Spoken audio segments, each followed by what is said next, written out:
Hello, my friends. This is Brian the Speaker coming to you today from the truck while I'm doing my 30-minute break here in the middle of Kentucky.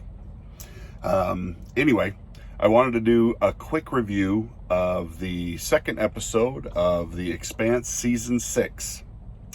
And this will have spoilers in it. I am going to talk about the episode in detail. Or with some details. So if you have not watched the episode yet, you might want to go away and then come back. I will, however, say this will probably be the last episode I review. And I'll explain that as I go through this review. So this episode starts out kind of like the first episode did, with the little girl on the planet, one of the colonies, with a bird that's dying, and it goes on for like, I don't know, 5-10 minutes, seemed like, of the episode. And I just keep wondering, why? Because full disclosure, I broke my rule for this season, and I went and read the book first. I got the audiobook and listened to it this week as I was coming out on the road. Finished it in a day and a half, or 2.5 days it took to go through it. So it's a fairly long audiobook, but it was great. It was fantastic. But I haven't been doing it that way. I've been watching the seasons and then reading the books. Just so that because there inevitably will be that the book's better than the show or the movie, or that there's always that argument. And in this case, it's no different. It absolutely is. And having read the book now and watching episode 2, I've come to that conclusion that just read the book. Just read the book. I mean, I may continue to watch this season a little bit, but overall, thus far, I haven't been that impressed. And especially after having read the book, knowing the differences between the book and what they're doing in the show, yeah, it's becoming more of a problem for me to enjoy this show. And the biggest reason why I'm not going to continue reviewing this season is because I realize that you're just going to keep hearing me say the same thing every episode. Where's Alex Kamali? Oh, that's right. You killed him. You killed off his character because the actor, Cass Anvar, had some accusations leveled against him. And without any thought for what this was going to do to your show, the guy who helped you keep your show going, you took no thought in what was going to happen to the show because of what you were doing to a guy who had not been proven guilty of anything, just had people accuse him of some stuff. And apparently there were text messages or stuff, whatever. But text messages aren't actions, they're words. Where's the proof? Where's the evidence? What did he do? Where's the police reports? But because of what they've done, I mean, it's all water under the bridge now. I mean, it can't be fixed. It can't be done. The show's been shot. Everything's finished. But they're taking time for this part of some story that they're telling with this little girl and her family on this colony world, which is not in the books at all. Not in this book, at the very least. Now, there is supposedly a book later on that talks about what happened on the colony world, and blah, blah, blah. But that should have nothing to do with this book. It's not in book 6. So, it shouldn't be there. This season's based on the Babylon's Ashes, the book.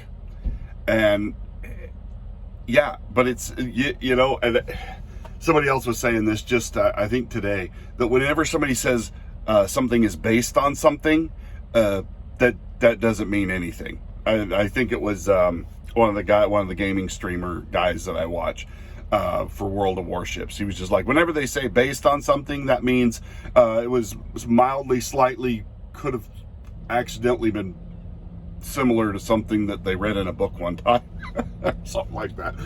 Anyway, I mean, it just basically means we saw this idea and then we made the rest of the shit up. And that's kind of what it seems like they're doing this season. They killed Cass Anvar's character, Alex Kamali, which every episode it's brought home to me again. He was the glue that held the crew together. He was the peacemaker. He was the one who bonded everybody together. Without him there, you feel it. You feel this huge gaping hole. The crew this episode is like, they seem angry and upset with themselves and everybody else, and there's like no joy. The family feel of the crew of the Rosinante is gone. It is gone. It feels like just a bunch of stepchildren that got thrown into the same room with each other, and they're pissed about it. Amos's character's angry and not even funny when he's angry, because that was one of the great things about Amos, was that even when he was angry, he was sarcastic and he was funny about it. And he had this kind of, I mean, he's a hot and cold character, and it was great. But like Naomi, it seems more like she's just an angry, psychotic bitch at this point. Especially in this episode, she gets all offended about the fact that they're going to go shoot some belters. Never mind the fact that these are the belters that have been making it possible for Marco Inaros to throw rocks at the earth. Okay? These are the people who made it possible for him to kill billions of people on Earth. But they're going to kill 4 belters, and she's upset about it. Oh, well, I bet you're going to just go kill them. I'm like, girl, pick a side. Pick a side, okay?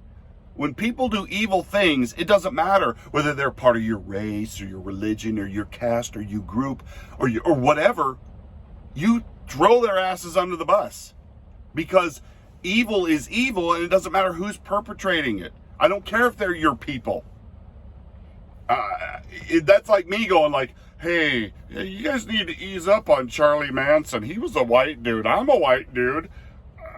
Don't be so mean. I mean, I know he killed all those people and stuff, but gee. No, because you'd have to be psychotic to do that.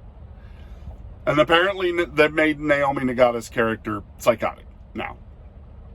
Holden seems like that stick that's been up his ass this whole time, somebody just took a hammer and whacked it in there a couple inches deeper. He seems angry, and I don't know, just it's like the show has lost its focus. The first episode is fairly okay. The second episode, like they're starting to slide. I don't know if they're going to bring it back on, but if that's what ends up happening, I don't want to catalog it. Is my point. I already feel bad enough about what happened in season 5 and why I haven't been excited about The Expanse. I was hoping it was going to turn around, but I'm not. Without Alex there, because Alex plays a huge prominent role in the book. They all do. They're the central characters by which you see all of these human events happening. The Rosinante and its crew is the USS Enterprise of The Expanse. Without that Enterprise, without Bones or Spock or McCoy or Sulu or Chekhov, or when you take away one of those characters and you damage the show, you damage what you had. And that's what they've done. They've permanently hobbled themselves and made the show less interesting and less captivating by eliminating one of the most sympathetic characters on the show. And one of the most endearing characters on the show.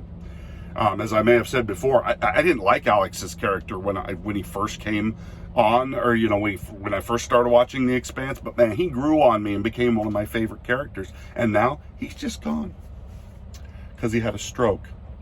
By the way, he doesn't die in the book. He's still alive. Fred Johnson, still alive in this book. He dies in this book the way they said Cass Anvar died. Basically, they just swapped Fred Johnson out and made Cass Anvar die in the way Fred Johnson dies in the book. Fred Johnson does not die in the assassination attack on him, and that happens in season 5. No, he survives and goes on. But they killed him off in season 5 for, I don't know why. The actor just didn't want to. And now, I don't know if anybody caught this, but in the first episode of season 6, Anderson Dawes is dead. Marco Inaros killed him, but not in the books.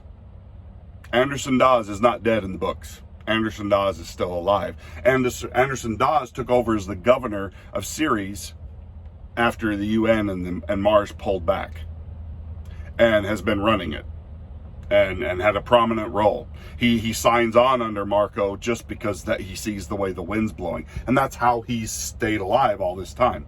Is he reads the winds and he does what he needs to do to stay a part of the belt and stay a part. But I mean, all of that's gone. Like, so they've killed off all of the other secondary, primary characters, if that makes sense. And they've done it in dumb ways. Oh yeah, I killed him. Really? You killed? Okay.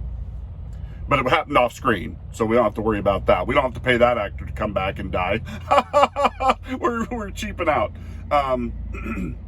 So it's just, yeah, my hopes for this are starting to fail, and I don't want to catalog its continued decline. They're using the book as a loose outline at this point. The events that happen in this episode in the book are completely different. They're similar, but completely different. The attack for the Azure Dragon, the ship that's been spotting Earth, happens in a completely different way. Way cooler in the book, the battle that happens between them, because it happens in a very Belter way. It's Belter tactics against like Earth and Mars tactics, and you see why the Belters, they haven't had overwhelming weapons and powerful and big ships and stuff like that. So they've had to learn how to fight in a guerrilla type fashion in space. And the way the battle happens in the book is just fantastic. The Rosinante pulls up side next to them, and hooks up to them, and they launch mechs that actually start tearing into the Rosinante while it's sitting there and attacking them in a way that they can't shoot them with their PDCs. And it's just great. Go read the book. It's fantastic. This is not. What they did in this scene, Bobby Draper jumps out of the Rosinante and lands on the Azure Dragon ship as they're flying through space. Okay? Just and lands on it and attaches basically electromagnetic pulse. And yeah, God, really? I can say electromagnetic pulse, but I can't tell you that. Anyway, and disables the ship. Okay, had that really happened, Bobby Draper would have been a stain on the side of the ship. They're traveling at extremely fast speeds. And even if you can explain it through the motions of physics, the fact that they're both moving at the same speed, and she jumps, and so she's still moving at the same speed. I mean, still, she runs in the side. I don't care how powerful the power armor is, you don't survive that. Let alone hit the ship. I mean, you're both traveling at extreme speed. I mean, it's like trying to hit a bullet with another bullet.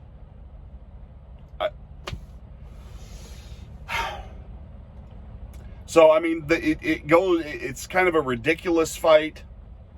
And I don't know. It was better in the book, but I mean, the action is different. But it's just like they were just going for an action sequence, and they were trying to do it on the cheap.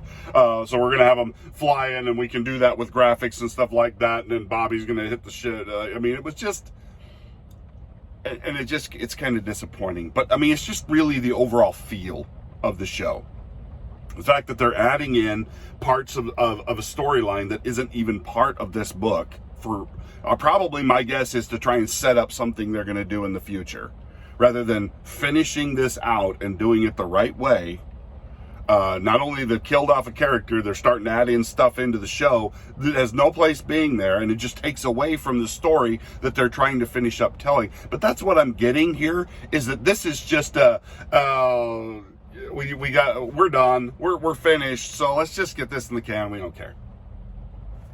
You know, it still looks great, but the story of Marco and Eros and what's going on with him and Philip, completely different than what's in the book. Philip is coming off as a childish little shit in the series, and in the book he's not like that at all. He kind of is, but he's not. Like he starts to want to part ways with Marco over real reasons. Like he's actually seeing what Marco is for the first time. He loves his dad, but he also sees him for what he is. And Marco's a user. Marco's a user and a usurper, and he doesn't give a shit about anybody but in the belt but himself. The belt and the belters are just a way of showing how awesome he is. That's all he's about. He won't take blame for anything that goes wrong. He blames it on somebody else. If a plan goes wrong or they suffer a setback, he makes it out like it was all part of his grand plan. He planned for this the whole time. And I mean, he is a deranged psychopath. He's smart and he's charismatic, and he's completely a narcissist. It's all about him. And he has a fixation on Naomi that is not covered in the show, but he is fixated on Naomi and Holden. And it's basically him trying to chase after Naomi to prove he's not the loser she thought he was. That's what this whole thing is. I mean, that like he's doing all of this. And in the series, they make it seem like Philip brought her on. But that's not how it is in the book. Marco kidnapped her and brought her on to the Pella. And I mean, they've altered so much of the story now that like it's not like the characters are not as complex. They're not as interesting. You don't really understand. I mean, they're trying to make Marco and Eros come off as a sympathetic character that you can identify with. Sure, if you're a narcissistic psychopath who's fine with killing billions of people, sure. But they make him sound reasonable. Like when he's bitching out in this episode, he's bitching out Philip for shooting that guy. In the book, he doesn't give a shit that he shot the guy. He shoots a security guard in the book, and in this, he shoots and kills his friend. And Phil and Marco is like, hey, you don't shoot people because you don't have anybody else to depend on. I mean, kind of showing that Marco was actually interested in other people and that he cared about people. And in the book, he doesn't. I mean, he does as far as they're useful tools to him. That's it. That's it. That's all people in the Belters are to him. A way to lift him up. To show his brilliance and his power. And the fact that Naomi can't see it drives him insane. And he is chasing after her and Holden because he wants to kill Holden and kill her for leaving him, but he wants her to see it. I mean, in the book, there are serious overtones to Moby Dick. And the things that drive human beings, the base emotions that we overcomplicate with all of this other stuff. And it's lost in the series. They had it in the first 4 seasons. And that now it's like the messages are getting muddled, and they're trying to make evil people seem sympathetic so that you understand why they did what they did. It's like what they did with Maleficent. Maleficent was an evil bitch witch. Yet Disney tried to humanize her by making her this poor little bit. I'm sorry, there are villains. There are just bad people that are bad people, and understanding that they had an owie childhood doesn't make them any less evil. Might explain it. Doesn't make them any less evil. They still chose dark things. Anyway, so yeah, I don't. This will be my last review unless they change course and this starts to get better. But I'm not going to watch an episode after episode of angry Rosinante crew pissing on each other, being crazy stupid, and watching them bastardize this story and cannibalize it into whatever it is they're trying to do with it now, because they're seriously starting to move away from the overall storyline of where this goes. And having lost Alex Kamali, sorry, you've shot a giant hole in your story. You've killed off Fred Johnson. You killed off Anderson Dawes. You've killed off most of the main characters that make a difference in this series, for convenience or lack of money or I don't know what. But it's really starting to show through the crack. I mean, all the cracks are starting to show daylight, and it's like, ooh, this is not going to end well. So anyway, let me know what you think. Maybe I'm being too hard. Maybe I'm being too cranky about it. But seriously, the thing with Alex is it's like sitting there watching an open sore weep, pus, and ooze, and trying to ignore it, and you just can't. The loss is just too big. They should have done something to fix that situation. They should have let Cass Ambar finish out the series. They should, I mean, this is going against what I originally said, but they should have brought somebody in to replace Cass Ambar, found somebody really great, really special to replace him in that role, or to recast a new character, but someone who we'd seen before, but we could accept as a member of the Rosinante crew to fill that void, to fill that gap, to bond that crew back together around this person. And because they didn't do that, it's just not working. I thought it would be better without Alex in it, rather than have them change out the actor. Now, I don't know. And maybe that wouldn't have worked either. The fact that they got rid of Cass Ambar and killed that character, it just may be the death nail that killed the Expanse. No matter what they'd have tried, that it was doomed the moment they pulled that trigger. The moment that they convicted a man in the court of public opinion for something that, we don't even know that he did. So anyway, let me know what you think, and we'll talk to you next time. Bye now.